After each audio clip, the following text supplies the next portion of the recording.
Good afternoon, folks. Tim Tunnicliffe here, the Amateur Rugby Podcast. Back on the road, more interviews, and I'm here today at London Cornish RFC. Deep preparation at the moment for the Great Rugger Run, which is going to kick off up in Scotland on the 7th of September, all the way through. 7th of September, all the way through to October 1st. Find out more about that at thegreatruggerrun.org or at ruggerrun on Twitter. But like I said, I'm here to record another podcast interview for you guys at London Cornish, and it's looking a bit dry out there. Let's go and see if we can find somebody to talk about London Cornish RFC with. And we're here with Dickon Moon. Dickon, how are you, sir? Yeah, good, thanks, Tim. Do you fancy a bat or a bowl out here today? Well, it really is a question of we'll have a bat, I think. It's so dry. Tell me a little bit about the club here and what you're doing at the moment.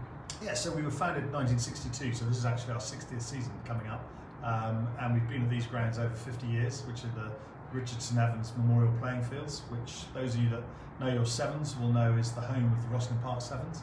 And gradually, year by year, we've increased and improved our lot here, so that as we sit here now, we're looking out at the two pitches that used to be Harlequins training pitches, and praying for rain.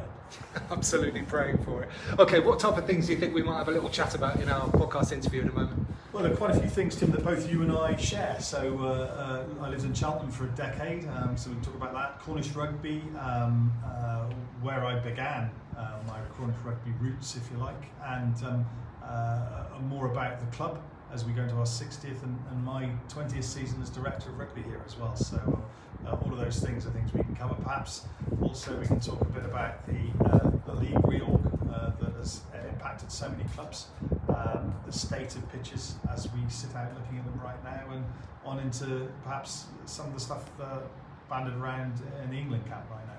Absolutely, sounds great. Should we take a little tour of the club here? We can't go out on the pitch really because it's very windy today, so audio will be terrible, but you can see it's really brown out there and very dry. But into the clubhouse we go.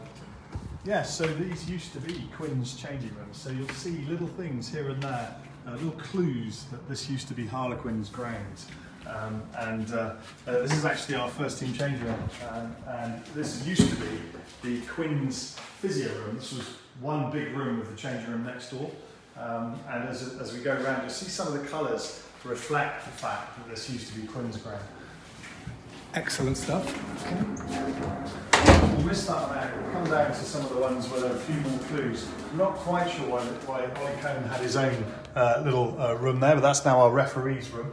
And as we go into well, he was a big man, Ollie, wasn't he? He was a big man, yeah. He's got that jolly hog sausage thing now, hasn't he? Yeah.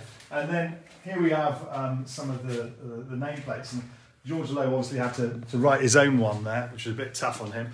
But the nameplates have by and large been removed, but this is one of the changing rooms that Quinn's had.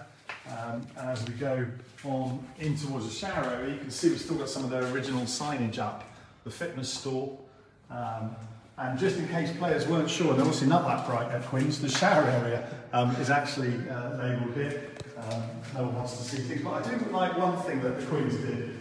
They had their own wash and go, which I thought was very cute. I've only ever seen that in one other changing room in my life, but they had their own wash and go, so they're obviously very proud about their hair and fighting dandruff.